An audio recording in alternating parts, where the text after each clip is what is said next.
Hello, good morning, good afternoon, good evening, and welcome to another episode of the Robbo's Gobcast Wrestling Podcast.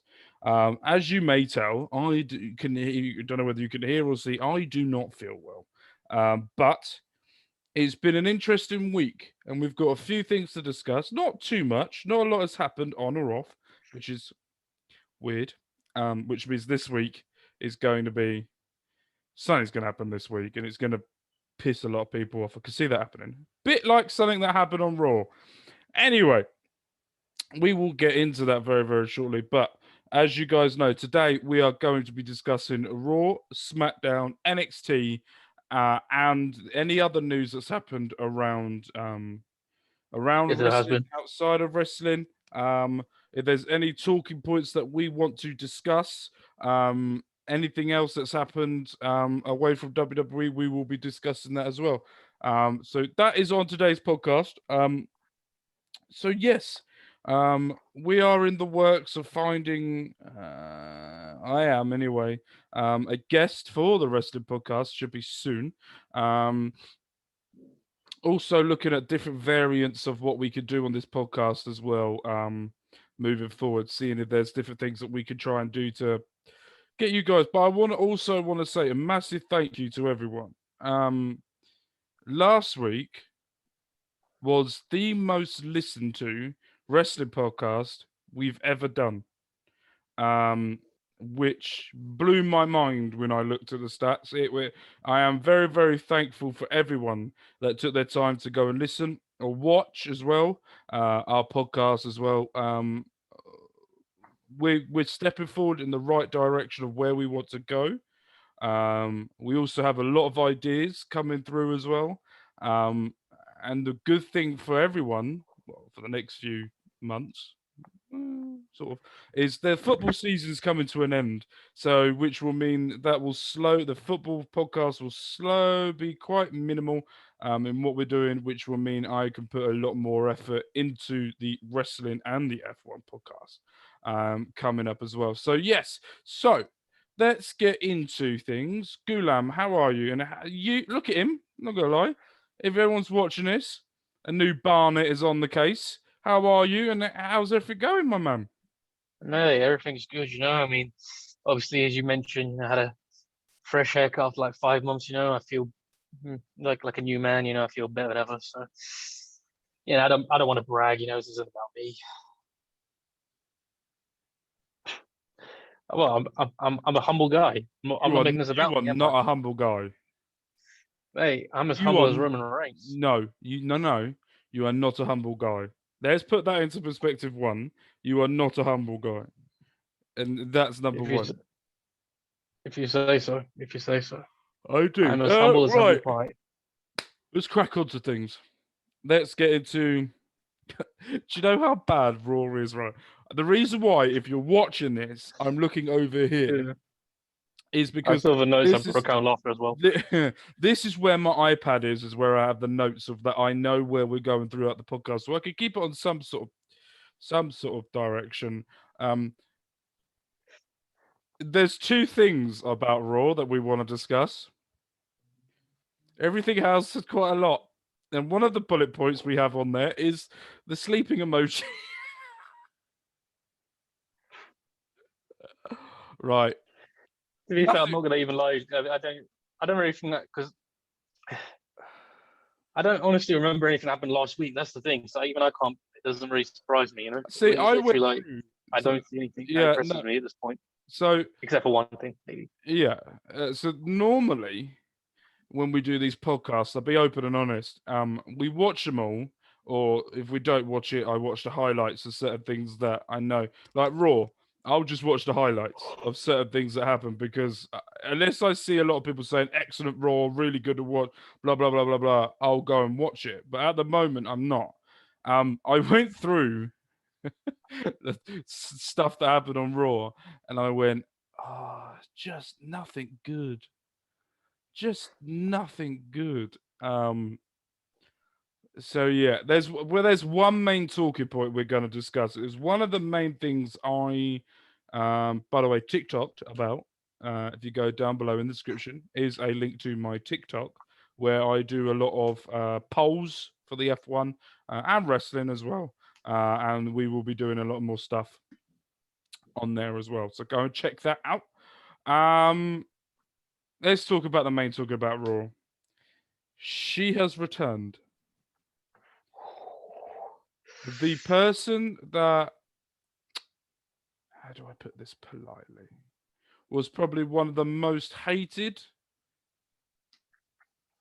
women that's probably ever begun in wrestling, I think we could say. Probably, yeah. Probably she gets more heat than Tessa Blanchard, and that Actually, I sounds. was going to say, I need to say something on that one. We'll discuss that. I'll let you carry on that one. Yeah, I'll we'll discuss Tessa Blanchard at the end. In the other news, we will discuss her. She has returned. Hold on. So Eva Marie has returned to Monday Night Raw. All red everything. Well, she's not red though. All pink. All pink everything. You can't put all pink because your mind goes to certain places with that one. All I'm going to say is I was a very happy boy when I saw that. I knew you would. I literally was trying to find the number for the horny police when I saw her come up on my timeline. I went, I bet you. Do you know what the thing was? It was all over my timeline in the morning, right? And the first thing I did was, I bet you Gulam's tweeted something about this. So I went to your Twitter and found it. The frustrating thing was I did see a spoiler, so I was like, oh, why did I have to do that? You know? But yeah, I have no problem with it whatsoever. I saw people. As soon as I saw that, I was like, yep, just watch Travis erupts. This is going to be that meltdown. And as soon as I saw that, I swear to God, everyone just started the whole, it was either, oh, she was a MAGA person, you know, everything else. And it was also the releases. And I'm just like, you people are so sad. Yeah, so let's go through some of the stuff.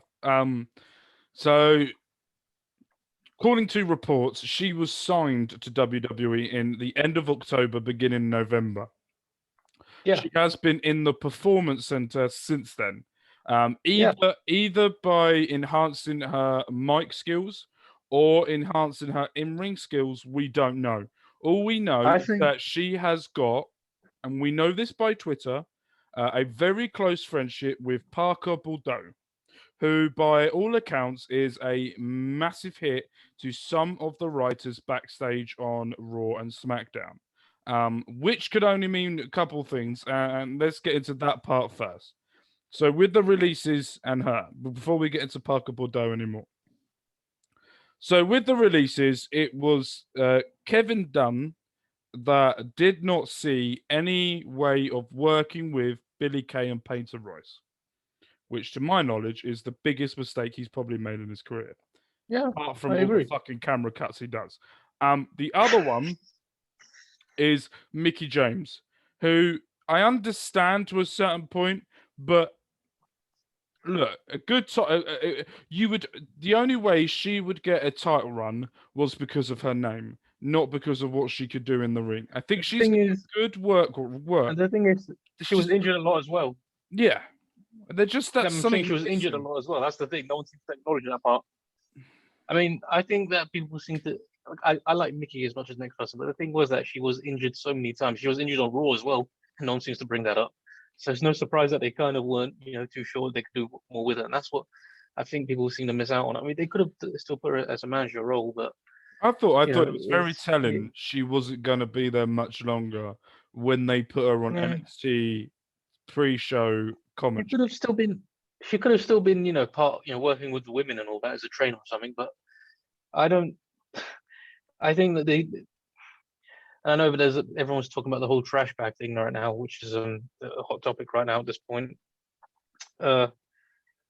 It's a shame what happened. It's no question, but people shouldn't be holding it against the company as well for what's happened. It is what it is. They found a reason to get rid of her, and they simply took it. I'm not saying it was the right call. I'm saying it's fair, but at the end of the day, it's a business. You've got to get rid of what you have to. And talking about the trash bag, it has come out and said it has been going on for years. Exactly. Chelsea Green said at one point when she got sent, it was some of Natalia's stuff. Other wrestlers have been given the wrong bags, and it's one of those things that's been going on years. And I think Mickey James pointed it out, and I don't know whether that was the right thing or wrong thing for her to do. I don't know. It's one of those things that someone will always find a way of putting WWE in a bad light just because it's WWE. If it And was yeah, anyone else, if it was any other company that did it, it would be, oh yeah, they just tried to find the nearest thing for it to be done, or they didn't have the money to get bags, all this and all that. It's the same routine, but and I think WWE did it correctly, and I think Triple H and Stephanie McMahon was spot on with what they did. They openly said this is not something that we want to happen, especially to Mickey James, and we're very, very sorry. It's a bit like what's his name? It's a bit like James Charles, right? um, If you listen to my theory behind this, if you don't know who James Charles is he is a very famous boy that dresses up as a woman, all a YouTuber, he's very, very famous. Basically, he has been caught out sexting like 15-year-olds. And he oh come god, out and apologized. All like David Dobrik, he's come out and been a bit of a knob. And he's had to come. It's all of these apology videos. It's as soon as you get caught, it's the apology, and that was it. They got that someone said something, and they instantly rectified what they did, rightly or wrongly to everyone. We don't know, but right. Anyway, back off the trash bag. what I wanted to say was that it doesn't seem to get mentioned that Kevin Dunn got fired for anyway, so that should be less problem for them anyway at this point. Kevin No, Dunn's sorry, not still Kevin there. Dunn. No, not Kevin Dunn. Sorry, who's the Mark guy? Carano. Mark Rana. He got fired for it, so you know, yeah, everyone seems to always have something He's the bad to say one about who's him. always on fucking Total Divas, isn't he? Yeah, him. If I So I'm remember. saying that if he's gone now, they shouldn't have anything to complain about at this point, but they'll still find something to complain about. But another thing is that people seem to relate either signing, like people always were saying, oh, Samoa Joe got fired, so either could get a sign, and the twins, this and that. And I'm just like, you're talking about those four. What about you're just gonna ignore Bo Dallas? You're just gonna ignore Wesley Blake? you know, they also Yeah, got but no one fired as really well. cares about them. That's my point though. They were also fired as well. Where's them mentioned? Exactly. You know? And the next point I want to make is it has been reported that the reason why she said, guess who's back, or I'm back, or she said something on those lines. Um, she said another line which apparently was directed to the audience to see how much heat or how much in favor she was going to get. If they loved it, she was going to come back as a face. If they hated it, she was going to come back as a heel. Can I just say? Can I just say I love what she does because she knows exactly what she's doing and she knows how to stir it up. Yeah. So It's brilliant. the structure of how she did it and the way it was going. This is being reported by reliable sources that I have seen, and people as well that don't report things unless it's factually right. That Eva Marie said that line, which Vince McMahon told her to say, to find out what type of character she was going to be when the vignette stopped and she turned up. And according to backstage sources, they are extremely happy with how it went. With all the heat that she's getting, means one thing. Let me just pause that. Yeah, Mute a sec. which means one thing is that she is coming back as a heel. Hold on, we're not back. There we go. We're back. We're back. We're back. Yeah. So it was that so Vince McMahon is now settled on her coming back as a heel because of the reactions. Good. Yeah. I was going to say that I'm not really surprised as well because I figured that that's the only smart way you can bring her in at this point because that's what she fits better as and that's what she works best as. And it makes me laugh. How people are all saying, "Oh, she's just making money off it." And I'm like, if you've seen what she's been doing over the past few years, which I don't expect those people to be doing, she's been doing some wrestling related work. Outside the business, she's been doing documentaries. She got into that debate where she stuck up for the wrestling business when there was that Mia Khalifa thing. So I don't understand why people can't just get over it. Or it's just it's tiresome really at this point. And it's not just WWE. She's stuck up for. It's AEW. It's the Indies and all that lot. I've seen. So I don't. Yeah. yeah, so one of the main talking points of her coming back was the main reason why Vince was very high on bringing her back was because of the amount of followers and the amount of what she's done since she's left wrestling with doing Yeah. her own makeup, her own brand, going into TV to bring up her acting skills a bit better. He was very high on all the stuff that she's done since she's left WWE to make herself better, to make her character grow for when she come back. There's a Yeah. lot. There was a lot And of. that's the thing as well. No Yeah, go one's. on. I was gonna say, and that's the thing. No one seems to be giving that. But no one seems to. Everyone seems to be just passing their own judgment before it even happened. Like, she's been Yeah, gone but for a bit. isn't that the wrestling community in a nutshell? Exactly. But that's what it is. We all Yeah. think about what we think should happen, but we never know what's I going mean, to. Okay, then one look at question. John Morrison. He was gone for a bit, and he's improved in his mic skills quite a bit. Yeah, one question for you. Yeah. So she's booked to come back. She's booked as a heel. Do you bring her back as a wrestler or a manager? I want to see. I think that she could do both really, because I want to see what. All right. I What's think. her main thing that she does when she comes back? I mean, obviously she's great at getting heat, so I can just see her just standing there just to get the heat, which is fine. But I'm thinking that she could be that person that could, do that. Because again, we don't know what she's been doing at the performance center. From what I understand, she's been there for some time, so she's obviously been working on her in-ring skills and taking bumps and whatnot. And she's in great shape as well. So I think that they're obviously going to do. They can't just have had her doing something like that for months.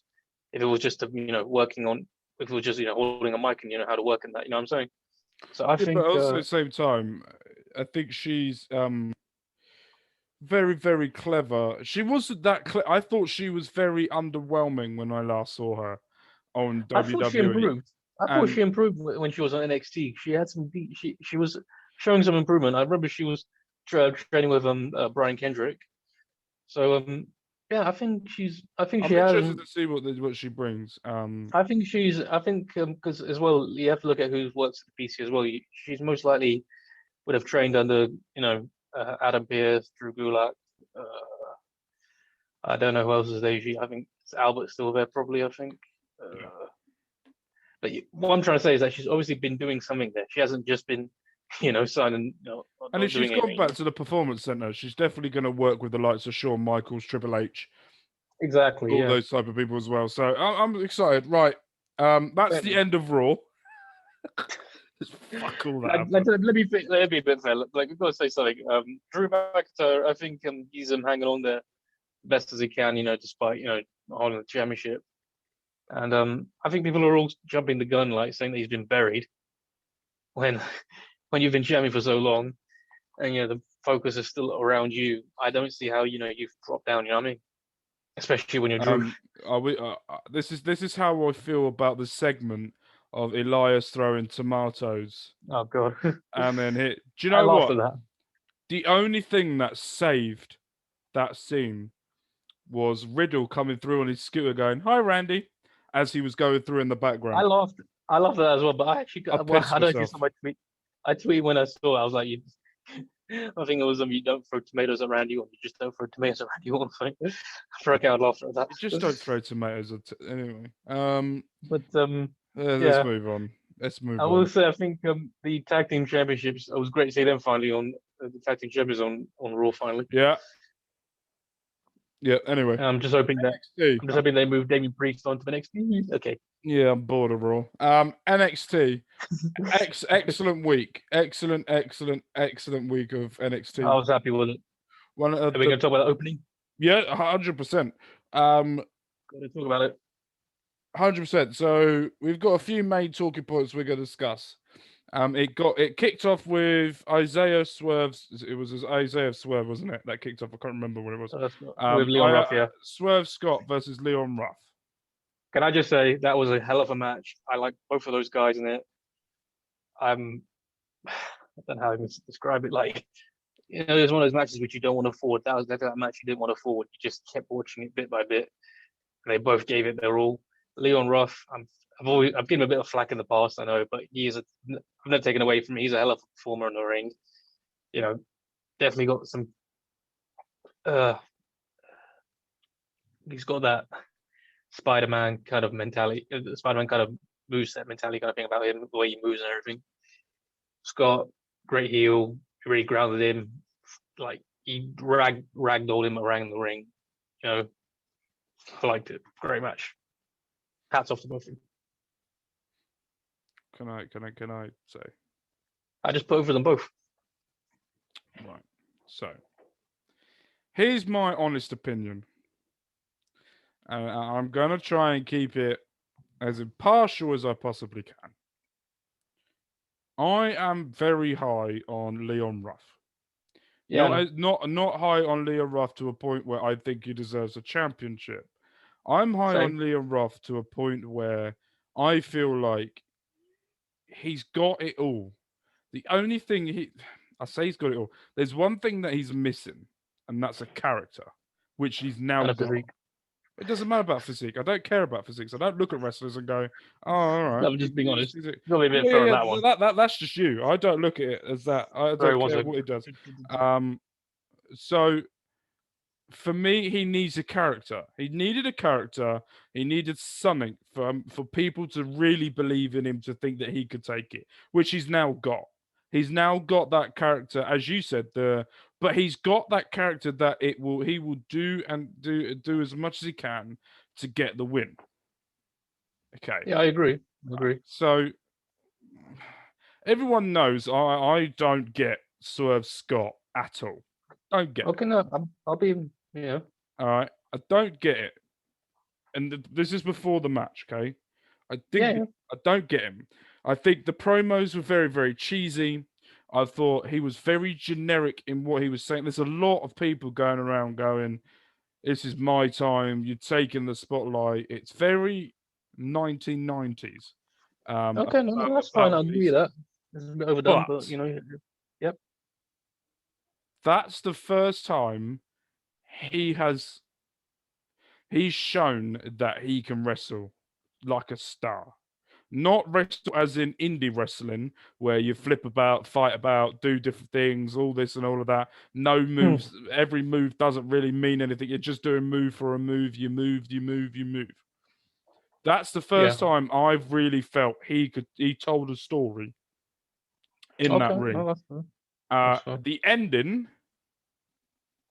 I was pissed, because I thought it was excellent match. Supposed to be. Yeah, and that's the whole point of it, and that's why I like the ending. After I thought about it, I was pissed, because I was like, "Oh, fuck's sake, Leon!" Should I tell you why I was pissed? So well, and then I thought about it, and I saw him stop on top of that ramp, and I went, "Okay, now I'm invested." Should I tell you why I was pissed? I was pissed because I saw the spoiler for that. So I was like, "Oh, I had to see that, didn't I?" I watched it in the morning. So as soon as I dropped my daughter off from school and I come back, ignore me moving my hat, but it's tight to my fat head. I didn't go on Twitter or anything, and I try not to. If I watch a show, I watch it really early in the morning, so that I don't get spoiled by looking on social media or anything. So I wasn't spoiled by that. And when the interesting part of that group, and not the big guy, because we all know what's going to happen with him. I'll explain a few things of that, because I could tell you, I do know who some are.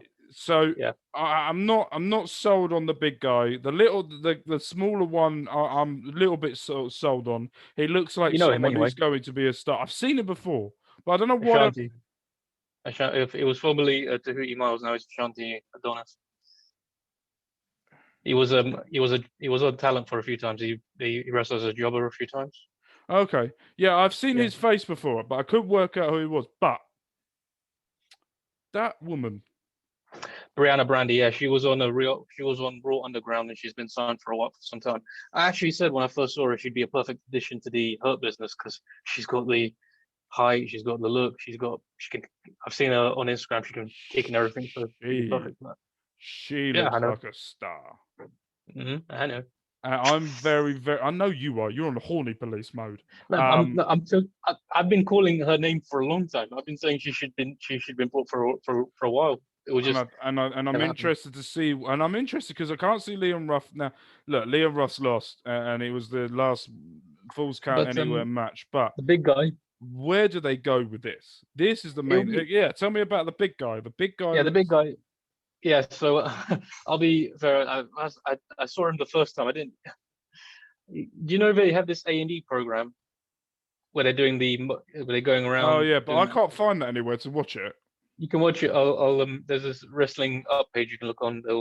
You'll find Oh it yeah, there. that'd be send me it. I saw him on there the first time, and because I saw him just standing next to Taker, and I was like, he's a bit big, isn't he? He can't be just a fan. And then I found out later on he was actually an NXT talent. He's had 3 years experience on the Indies, if you'll call it the Indies. He runs a wrestling promotion. So yeah, he's a former footballer as well. So he's 6'5", I think, 300 something pounds.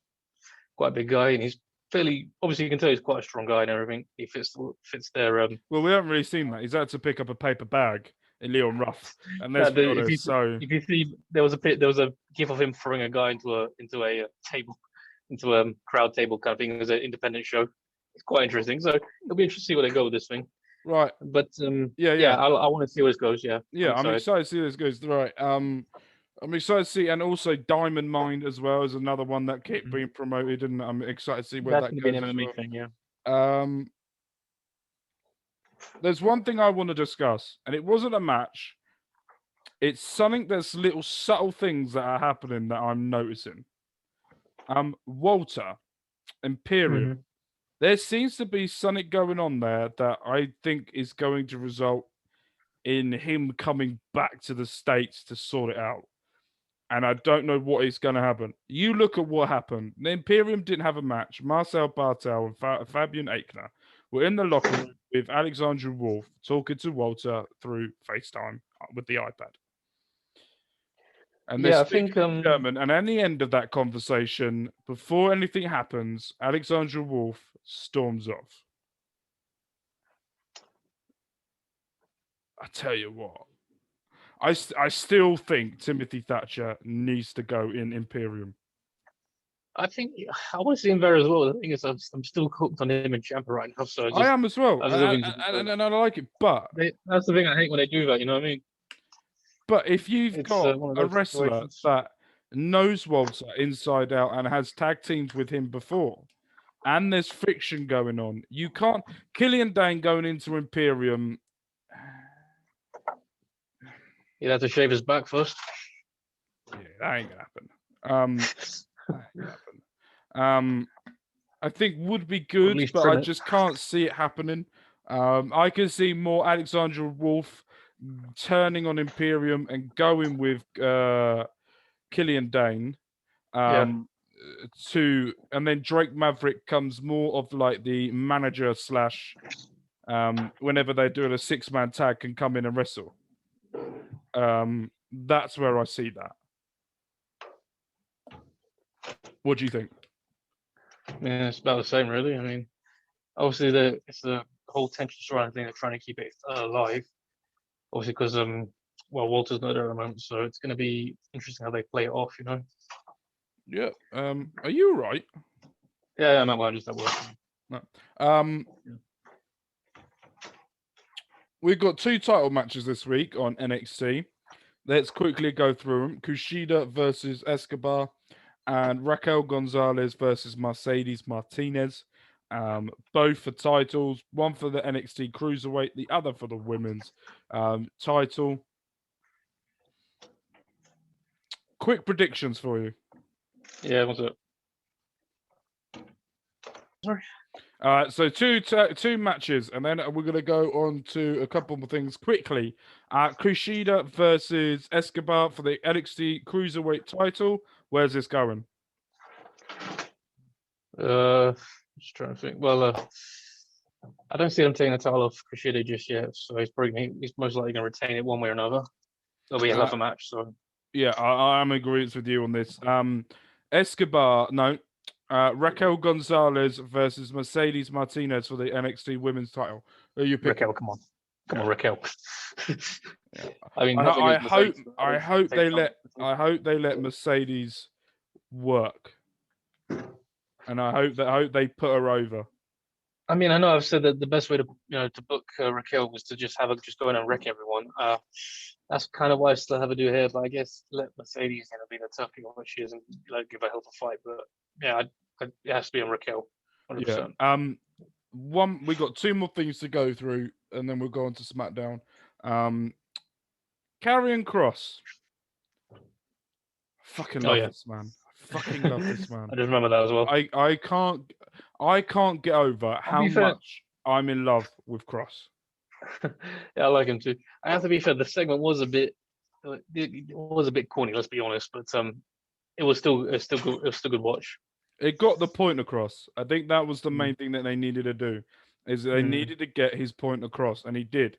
What did you make of the ending where Finn, Pete Dunne, and Kyle O'Reilly all attacked him, but the people that actually finished it off was Johnny Gargano and Austin Yeah. Theory? Well, let me just say first, I like the you call Kyle gimmick that Kyle character thing that he's doing. Apparently, something which he did way before years earlier. And keep it up, whatever you're doing, mate. I know he's getting some people saying it's a bit corny, but it's called character.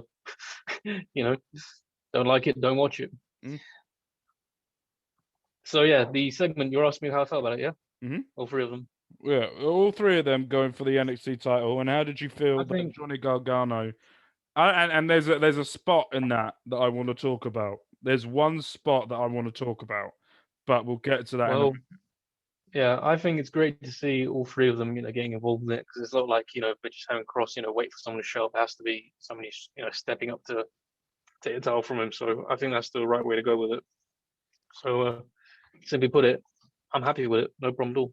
Yeah, I like the way that they all attacked him, all did the bit, but he's still come out looking strong. I think I can actually see it going down as a fatal four-way at first, then he just has a singles match region as it goes. You know what I mean? Okay, so there's one bit I want to discuss. It does. Yeah. And it was an important bit that I clocked that I didn't see a lot of people clock on the internet was when Johnny Gargano and Austin Theory were attacking Kross, and he laid down on the floor, and they went for the title, and Johnny was holding the title. Yeah. His North American title. What he did was he looked down at the NXT title and looked at it, then looked away at his title, then looked back at the NXT title. And he really was like, no, I'm North American title champion. I'm going to do it. That was really telling for me that character there, and I talk about the way and how much I love him. And Austin Theory's excellent, and that we're going to talk about the way at the end in the next part as well. Got it, isn't it? Exactly. So that was really good storytelling that I found when Johnny was looking at that title and then went, "Do I? Do I not?" And then went for his North America title. I really found that excellent storytelling there by Johnny. Yeah, I mean, I suppose it makes sense because obviously it's the NXT title he never really won, isn't it? Mm-hmm. Actually, did he win it? I think he didn't. I can't remember. He won it, but he lost to him. Yeah, we know he won it last about a week and all that. So yeah, I suppose it makes sense that he's going to have that on his mind as well. Maybe trying to hold two titles again, or trying to be a second guy to hold two titles, which I don't ever see happening. But time will tell.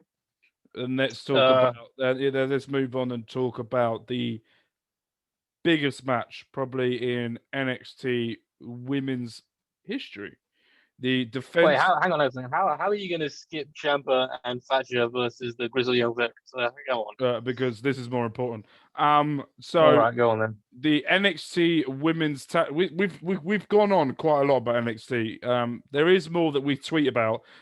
So if we miss things on the podcast, go and follow us both on Twitter, and you can see our reactions and interact with us on there as well.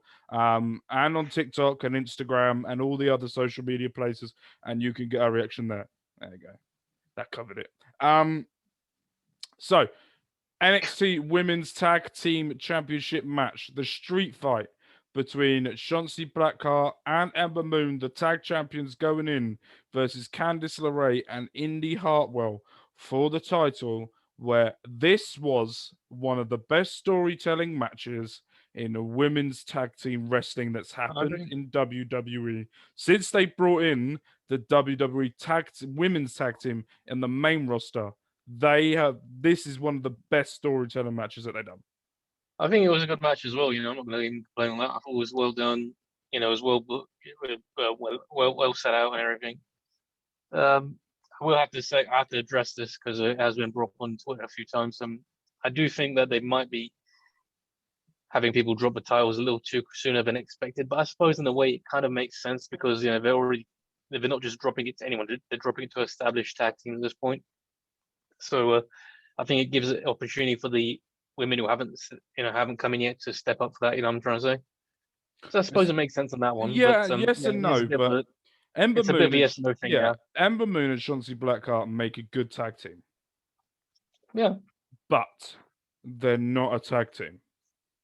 They're two singles competitors that come together and have the same music. They haven't got that tag team vibe that I feel. I feel like for some people they might just put the taggings on it just to give them something to say that they finally held. You know what I mean? So instead of just I'm trying to say. Yeah, and also Shotzi is friggin' excellent, and I love Shotzi Blackheart. She's excellent. I just think that she overdoes it. She goes overdoes her spots a little bit sometimes. That's all. Oh yeah, but that's just her. I know that it's her, and I know. I'm sure that she's done it before, but I'm saying that you've got to be a bit smarter than that. Where you don't want to take years off your career before you can start. I don't think she cares about years on her career. I think she just goes, I'm just going to put everything that I can physically can into every match that I do, and whatever happens, happens.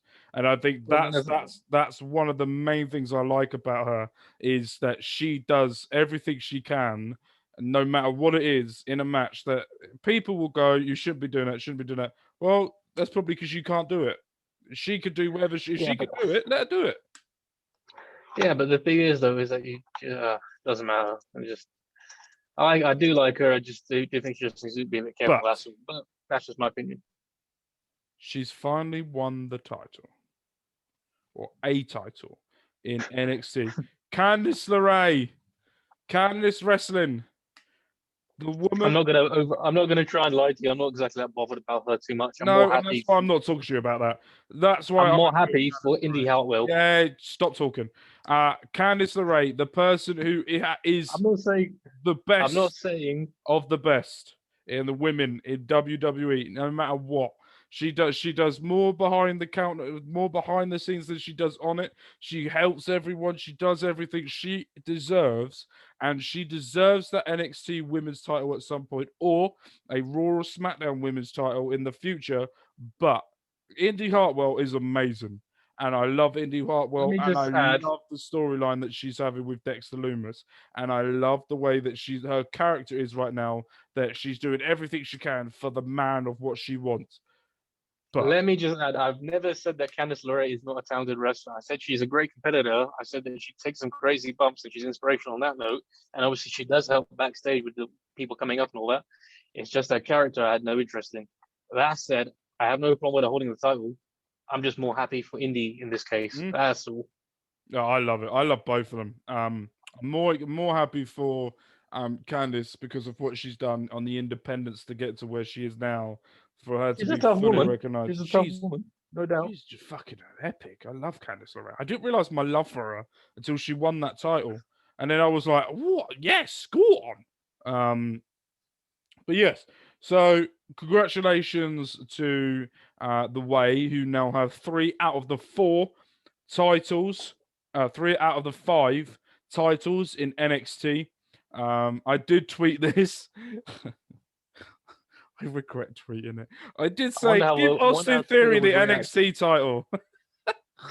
I do wonder how the Twitter would react if they end up end up holding all the gold next. They won't be interesting. Gold, not while Karen Kross is the champion. That's like, if they did do that, I can imagine it being like the same reaction. There will be a full-on meltdown. It'll be like the same reaction that Miz got when he won it. It would just be so much hate. I'd just be like. I kind of like that. Do you know why? Because it feels good to finally see heels get heat because too many heels these days get too much praise and stuff, and I'm just like, you're not supposed to be praising them. You're supposed to hate them.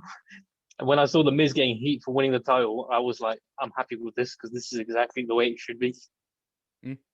I agree. Right, let's move on to Friday Night Smackdown. There it was My favorite show of the week. I might have missed this, which is You my are a bad. fool. No, I am. I am. I missed bits of this because I can't fucking remember why, but I had to go and look bits of it back on it. We have a return. We had a massive tag team match, and there's tension brewing. I like it. I like it. Mr. Oos. I like it. No, when I say you got to do it, Oos. Oh. Oos. Oh. Put a fucking effort into it. This podcast will not carry on until we do it. Oos. Oh. There you go. Mr. Jimmy is back. Mr. Jimmy. You know what's funny is I'm probably the person who knows this, but usually whenever they announced them, it was always Jimmy and Jay. Now they're saying Jay and Jimmy, so that shows a slight difference nowadays. I didn't even notice that. Yeah, well, you should have. I know. That's what you got me. Yeah. But yeah, what I want to say was that I'm glad to see that the way that first of all, it's good to see Jimmy back. Secondly, I like the way that they bring him in. Oh, yeah. I'm glad to see that they haven't just brought him in and they just skipped the part where you almost killed him, where Roman almost killed him in Hell in a Cell with the guillotine chokehold. They haven't tried skipping that like they usually would do and just be like, oh, well, family will love each other, blah, blah, blah, blah. They're working on that. Long-term storytelling, by the way, people. And they're trying to show that there's still tension within the bloodline and they're not quite there yet. And that there's even a possibility that they might not even get together for some time. Smart booking. I'm happy for it. And I'm excited to see where it goes. So, and I want to see... Yeah, go on. And I want to see Jay holding a single star before they go for the tag team gold. Yes. It doesn't. All right. Because it's fair. Because there's no point of doing all that singles work for a year and you're just going to go, oh, yeah, just. Yeah, what? You think he's going to beat Apollo Crews now? Not yet. Well, you think a heel's going to beat a heel for the title? I didn't say it had to be Apollo Crews either. They can always take a title. This is why you should never have too many heels, by the way, as champions.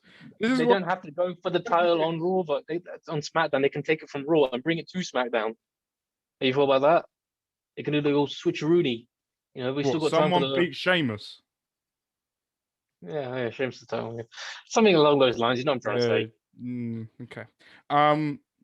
I did see this one thing that I liked was, well, I say I liked, is Roman, Jimmy comes over to Roman, and as soon as Roman talks, Jay heads goes down and doesn't look, and he acknowledges him, where Jimmy stood up to Roman and does the old spiel and does the old talk and goes towards Roman, and Jay's just there with his head down, and I'm like, yeah, spot on. That they did that spot on. The character work for Jay to sort of, he's like, this is difficult to sort of say. It's like he's in one of those situations that you could never leave. He's in a situation where he knows that he just has to abide by what Roman says, and I think Jimmy's going to get there, and I think he's going to become good, and I think it's going to happen this Sunday at Backlash, by the way, where Jimmy's going to be the one that helps Roman retain. Just saying. It's obvious. It's obvious that something's going to happen on those lines. It's going to be because like Roman's going to win, but it's not going to be clean. I remember when back at Hell in a Cell, as soon as we had that, Jimmy taking the guillotine. One of the best storytelling matches I've ever. Best storytelling. I said it back then as well. Yeah. Long-term storytelling right there as well. Mm-hmm. And my point is that I remember as soon as that happened, I was like, when Jimmy comes back, there's going to be tension with these guys before they even before they really, get back on the same page as it should be. And I'm happy with that because it means that they're building on their character and keeping the show, interesting. It's not just, as you expect it to be. They're trying to keep the opportunity open for a turn, if you will, for one of them. And we've seen what we've seen what Jay can do on his own. I think now's the time to see what Jimmy can do on his own. And I don't think anyone can have a problem telling them apart right now with the head who's right now. That's one thing. I want to see what Jimmy can do on his own at this point, and to see how he stands out. Before he falls in line with the bloodline as it should be. So 10-man tag team match. I'm not going to lie, I missed this. Can you tell everyone why you put that as what happened and what you thought of it? It was a great match, and I'm not going to lie. I mean, obviously, as soon as I heard about it, I was like, but I think it was a smart move, to get all the guys involved in it, and I think all who were involved, gave a hell of a show. It was a bit, it is a bit of a double sword when you see Shinsuke taking the pin, but I think he's, the fact he still got to hit his finisher, and he still came out like a fighter. So I don't think it affects him too much, but I do think they do need to stop, try and keep him away from taking the pins now. But Baron Corbin getting the pin with the end of days I always never had a problem with that because I like Baron and he's always been my guy. So yeah, it was a great match. Perfect. Everyone, looked like a star in it. Right. No, that's what I'm going to say. Everyone looked like a star. Perfect. Right. Let's go into other news. Let's go around and discuss what's happening. There is something I wanted to mention, actually. I forgot to mention it. I know that people have criticized Rhea Ripley on the microphone lately, which, I'll be fair, she does seem like she's adjusting to it. But when I saw on Raw Talk, she seemed much more comfortable there. So I feel like it's I don't know. She's being over-scripted at the moment. Script. And it's possible that she's still, trying to adjust because this is the thing which people don't acknowledge on NXT, is that the NXT, people coming up NXT, not always have the promo skills, to carry them. And, we've seen that with some people, they're not, given that, I'm trying to say, they don't get that. Even if you can tell they were never that great a talker, they don't seem to acknowledge it as much. And then as soon as they come on the main roster, that's when they start saying, "Oh yeah, they're not that great a talker, by the way." You know what I'm trying to say? Mm-hmm. Let's go to other news. I think Rhea on Raw Talk showed that she's a better talker than what she's in. Just give her time. That's all. Yeah, I agree with you. I completely agree with you. Other news. Becky Lynch. Yep. I only found out this today, by the way. Yeah, I found. I'm. By the way, reason why I'm looking down while Gulan was talking, if you're watching this, is because I have Googled. I don't know whether you can see this. Becky Lynch. To see how many years. So basically, what it's saying is she signed her contract couple of weeks ago. Yeah. She was reportedly on a massive pay rise last time and has got another one where she was getting £1 million a year per year on her contract. She's apparently on more now. It doesn't say how long the contract is. And so she signed it. And we'll discuss Becky Lynch. Another person that has apparently lost the contract with WWE is Daniel Bryan, but WWE are very confident that he will be back with them than any other brand. Well, to quote what's been reported is that it says, 1 second, let me just mute that a second. You can keep talking. There we go, and we're back. Yes, yeah. So from the reports I've been reading, it was that his contract had expired and it was kind of expected to. So I think that it was most likely it was obviously a mutual, agreement with how it was going to go down. So I think Bryan at this point, he's got enough. They trust him enough at this point to reach a new deal with him again, because I don't think there's any sour grapes between the two parties. And I won't be surprised if he'll be back sooner than later. Well, not sooner, but he most likely will sign a contract with them again, because I don't see him going anywhere else at this point in his career. Because the way I see it, if he went anywhere else, they demand him to work a different style, which Bryan can't even do at this point. You know what I mean? So, according to reports as well, with Becky Lynch, Vince wanted to lock her in now so that at WrestleMania next year he can have Becky Lynch versus Ronda Rousey 1-on-1. But the spanner Oh, has really? now been thrown into the works as congratulations to Ronda Rousey, by the way, who is now expecting her first child. So he's Oh, now yeah, yeah. looking at something else to do. But Becky Lynch, no one knows the length, no one knows the amount. But her last one was a 1 million a year. So yeah. Daniel Bryan as well. Is apparently left, but reports are saying that he will probably be back as a part timer in a point where he'll be going off to places. He sort of wants to do dream matches before he retires. I'm hearing he wants to do dream matches of his that he wants to do in all different brands. There's some on Raw, there's some on SmackDown, and there's some on NXT where he wants to wrestle and wants to face people on. And I think that they're just finalizing that. It's most like I said, he's most likely going to come back. It's just he's like that kind of guy who wants to keep people interested in what's going on, like the possibility of them going to Japan or even AEW or Ring of Honor. Uh, but yeah, I don't see Brian going anywhere else at this point because at the end of the day, he's not the young kid he was 10 years ago. You know what I mean? Hmm. Uh, Yeah. as for Becky, I can see if Ronda's also not going to be back not going to be back next year, I can see it being Becky versus Rhea if they can keep Rhea on the right track and build her up as a as a hell of a performer because at the moment they've kind of done it. She's kind of still showing she's a top performer. They gave her the championship, on her first, two not 2 months into her main roster run, but it's just yeah, I don't want to say slowing down, but it just feels like she's still going, but it's just she's still picking up at a slow pace, if you know what I'm trying to say. So once they've worked around that, she'd be ready for that kind of match. Other news, AEW related news. Um, they have Oh God, I just know re- you're talking now. they have just released today when we record this on Monday. They are going back on tour. They're starting their tour on the 7th of July, where they'll be going to Miami. And 7 days later, they're going to Texas, and they're staying in the Texas area on the 21st of July as well.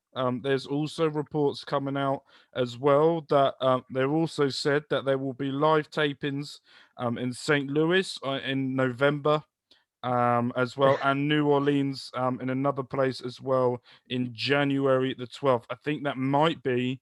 Oh no, that's just a regular show they've got coming up next year as well. Which, if we look at that to a certain point with WWE, we all know WWE are looking to get fans back in, but now that starts coming true. Now we know that AEW is going to start going around. I think that will now trigger something for WWE to now go right. We need to find a way of getting Raw and SmackDown back to Are you not back going to in front of the mention? crowd. Are you not going to mention the pay-per-view? If that's what we're going to call it from last week. Oh, I'm discussing. I'm going on to that. I'm going to get onto that. Very So, good. there's one thing that I want to discuss, and I don't care about the ending of Chris Jericho, um, to a certain point. The one thing I want to discuss is one thing that's hurting the wrestling business at the moment is Kenny Omega holding that Impact title.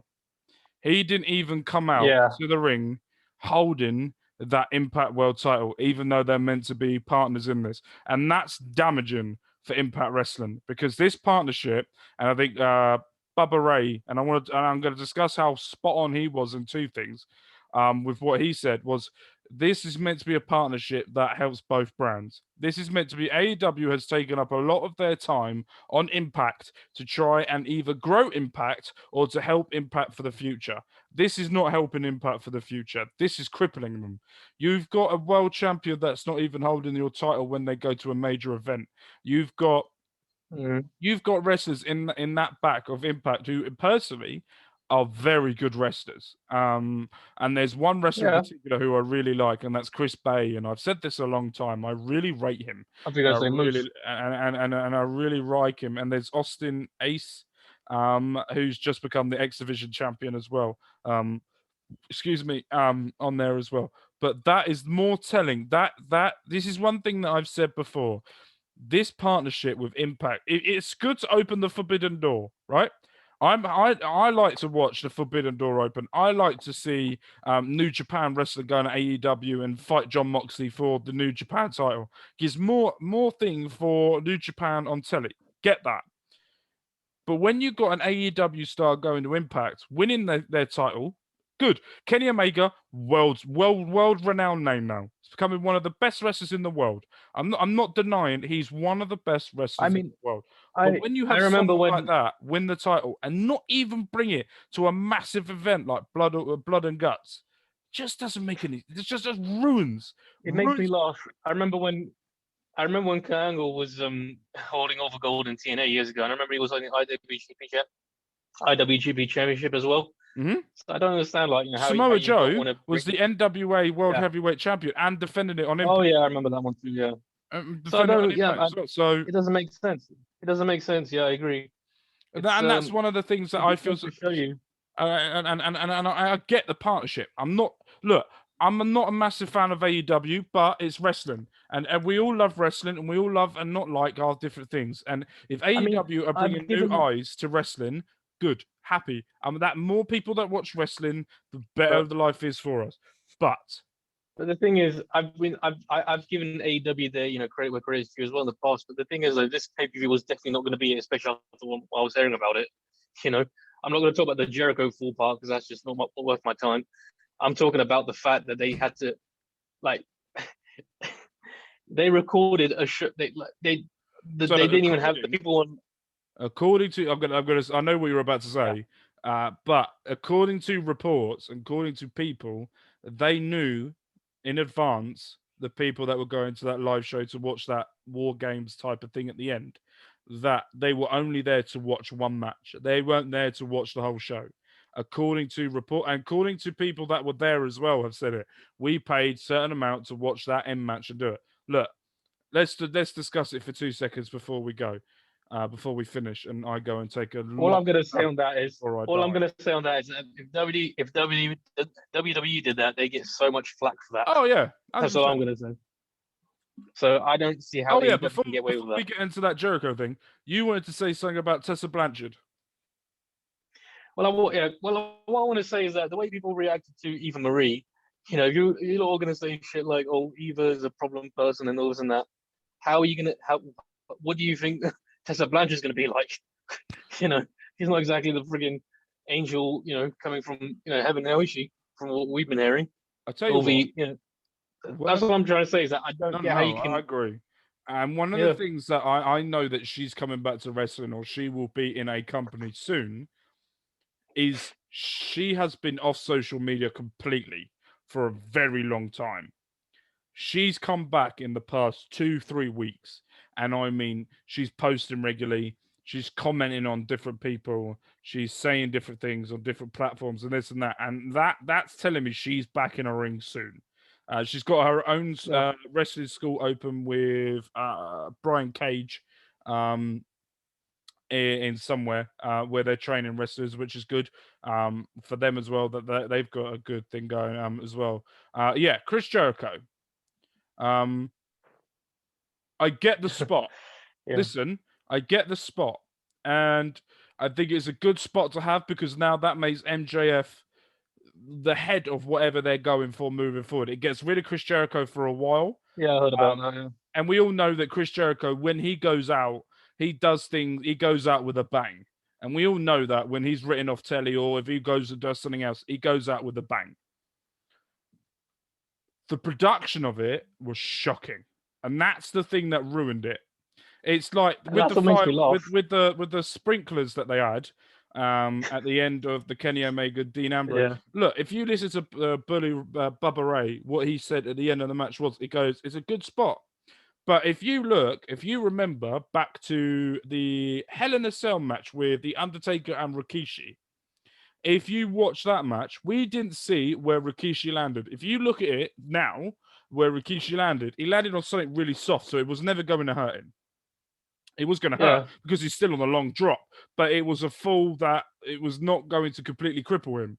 So the way that the camera Fading, angle done was you look up to the Undertaker, look how high it is, oh my god, and as soon as he's pushed, you cut to a different angle that looks down, so you can't see anything. You can see Chris Jericho go into something, but you can't see the cardboard or the plastic underneath. That It's just like shows you camera angle. That's my point, but that just shows you the amateur side, how amateur these guys really are. I mean, they should put amateur in the name instead of all elite. You know what I'm saying? Yeah, I get that they're a new company, and I get that they're starting up, and no, hang on a second. The same guys who are in this company used to get so much flack and got told they were killing the business and all that. They're pretty much showing that why they got that to begin with, because they obviously are killing their own business by doing this bullshit. No. I'm not trying to be. I'm not going to shit on them. I'm not trying to myself, but I'm saying what I'm trying to say is that you're just giving people more reason to, not believe in you. Yeah, I agree with that. There's certain things that they do, and you go, listen, look. You look. So production, Yeah. they've got backstage. They got Tony Khan. They got Billy Gunn. They got Sting there as well. You got Taz behind the scenes. It's surprising they got all these guys there. Big Show's there. He come on telly once. It's not there. Christian's around. Look, you've got all of these legends, WWE legends, and indie wrestling legends as well. You got to know that if you fall, you don't want to see it. I don't want to see it. If someone falls off, I want to look down on it. If you look at a movie, right? If someone falls off a building in a movie, right? Mm-hmm.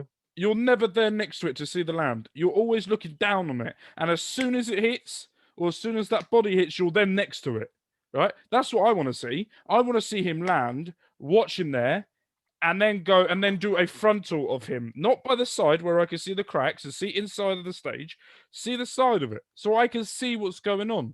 But look, they did a good show. They're bringing more and more eyes to wrestling. I'm not gonna. They got over 1 million. What I'm trying to say the other week as well. So congratulations to them. They're doing well. Who are you talking about again? AEW. They're doing well. They got over 1 million. What I'm trying to say, more than what NXT's got. They've more got power to them. More power to them. More thing going on for them. And if it's good thing. But what I want to say is that as you mentioned, they've got Billy Gunn there, they've got Christian there, they've got all these, guys who've been in WWE. They should be. They literally have the guys who've got the answers. If you will, if you want the inside secrets of how to do this and that from working with a big company, why aren't they using that? Cody Rhodes was in WWE for donkey's years. How is he not, using what he's learned from there? You know what I'm saying? Look, I could go on about Cody Rhodes for a while.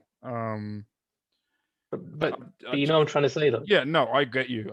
Cody Rhodes has been around WWE all of his life. With his dad, around his dad. Around with his dad and everything like that. And his dad was the master of production, and he was the master of talking. So he should have had some sort of knowledge of that. And that's one of the things. And look, we're not bashing AEW. We're not here to bash AEW. We're here to, if they make a mistake, we're going to point it out. And if they do something well, we're also going to point it out. Look, they've done extremely well. They got Kenny Omega becoming one of the biggest faces in wrestling at the moment. You've got Young Bucks doing their thing as well. You've got them hitting over 1 million viewers on there. The most that the most have had. That's brilliant for the wrestling. You've got their own little sitcom now that they're doing, and everything like that they're doing with the Cody Rhodes and Brandy Rhodes doing their own thing away from the screen and doing it more. Look, as well, we all know that they're copying Miz and Miz. We all know that they're going to copy the Bella Twins, the Bella Twins, the way they did it. But then nothing now is going to be new. It's just the way you're going to do it. And I suppose as well. I really hope that AEW succeed. And I hope one day in the future, that we see a cross brand between WWE and AEW. I hope that happens because that will not only make and that looks like WWE are open for official partners now. That's apparently why they're making a deal with MLW. But I would love to see Roman Reigns versus Kenny Omega. I would love to see Kenny Omega versus Seth Rollins. I would like to see Drew McIntyre versus Usos versus the Young Bucks, Hangman Page versus Daniel Bryan, that type of thing. I want to see Edge versus Christian. I don't fucking know why I want to see that. Big Show versus Braun Strowman, Sting versus Undertaker. I'm fucking. Okay, now you're overdoing it. Taz versus Let's have Bobby Lashley. I don't know. let's have Big Show versus Omos. Oh, by the way, before we go, if anyone's got the time, please go on the Pat McAfee show on YouTube, and they have vlogged every Friday when they've started with WWE. Excellent vlogs. Let me just go and check it out. And his love for wrestling and his love for WWE really comes through. So please, if anyone's got the chance, let me just I'm going to tell you this as well. Go and fucking watch it. Okay. Anyway, let me just add, Pat McAfee is a hell of I probably say it all the time, but I think he's one of the best commentators going right now. His commentary this week was also top notch. I'll tell you what. I've been hearing, he's been getting good feedback. Michael Cole said this on the vlog. I'm going to spoil a bit of it. It's the first time since Michael Cole's worked there where Vince McMahon's gone up to either him or a co-commentator and said, "You're doing a great job," twice in one night. He said Vince never does that. He never does it. He gives you more criticism. But he said, but Vince, and he was on camera where he said, "Right, you're doing extremely well. I want to see more of you doing this, but I'm leaving you to it." Yeah, I'll have that. And so so go. Thank you. Yeah, so go and watch the vlogs. Please go and watch them, because his insight behind the scenes, he was having a chat with Roman Reigns about shoes. There was one point where Roman Reigns was showed about shoes. There was a point where Paul Heyman, after every show, takes Pat to one side. You don't hear what they say. You don't hear anything that goes on, but you see Paul Heyman having a conversation with Pat about things and doing things and everything like that. So, and Michael Cole has said as well, it's the most fun that they he's had on commentary for a very long time, and he thinks them two are going to be the best co-commentators or duo by SummerSlam. He said I just want to also add, I think Pat, I don't know if it's just me, but I think Pat McAfee kind of reminds me of Roddy Piper on the commentary. I don't know what it is. It's the way he puts over people. Yeah, it's the way that he says it as well. It's very cynical. Yeah. Things is excellent. It's excellent. But also, I remember when he was giving Roman's introduction, the way he gave out all his listings about what he's achieving. I was like, that's the kind of commentary we don't get enough of these days.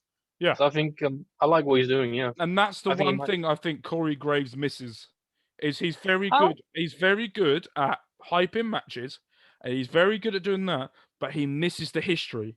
He misses stats, and that's the thing I think see him do. To me, Corey, his role has always been, focus more on the characters rather than the achievements, if that makes sense. Yeah, but he's on Raw now, where that's Byron Saxton.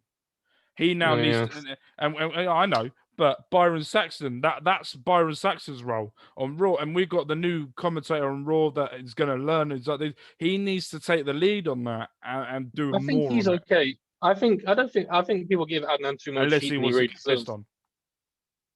Pardon me? Unless Corey Graves wants to get pissed on. Oh yeah.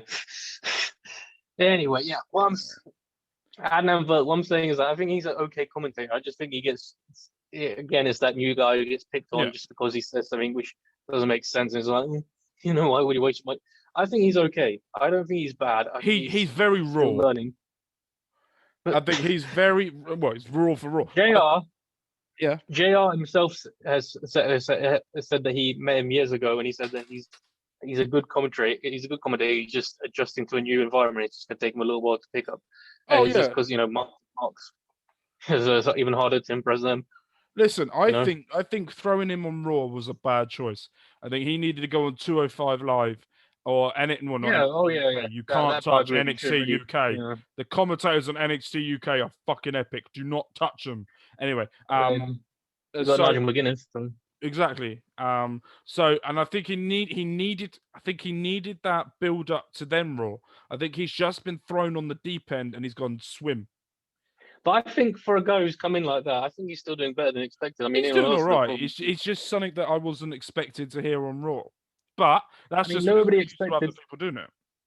Nobody expected Tom Phillips to be taken off anyway. So I don't know what's even happened to him. I know he's changed his Instagram handle, so I don't know if he's going to be in a different role. So Anyway, yeah, right, that's it. We've waffled on enough now. People have listened. Yep. So thank you guys ever so much for joining us. Gulam, thank you ever so much for coming, you beautiful man. We will see you guys next week, where we will be reviewing. We will just be reviewing, nothing else. WrestleMania Backlash, which is this Sunday. Where we'll be reviewing the matches. Don't forget to go and follow us on Twitter or Instagram, where we will be releasing our predictions for that on there as well. Gulam is currently 2 points ahead, bastard, on the predictions table so far. So hopefully, we can all, I can catch up or try and fucking. I just remembered. I just remember Backlash Mania is this weekend as well. I just said that. No, I just remembered as well. Yeah, I remember that because we discussed it last week, and it just reminded me. Gulam is currently 25 to 23 in his favor so far. So we've got a lot more to go, a lot more pay-per-views, SummerSlam, everything to go. So thank you guys ever so much. I am now going to go and take some tablets and go to sleep because I am fucked. Bye. And I'm gonna catch up. Oh man, you just cut off now. I have a cough. I'm still there. And I'm gonna catch up on Talking Smack and the WWE Chronicles of my guy Damian Priest. I still need to watch The Miz. Anyway, bye.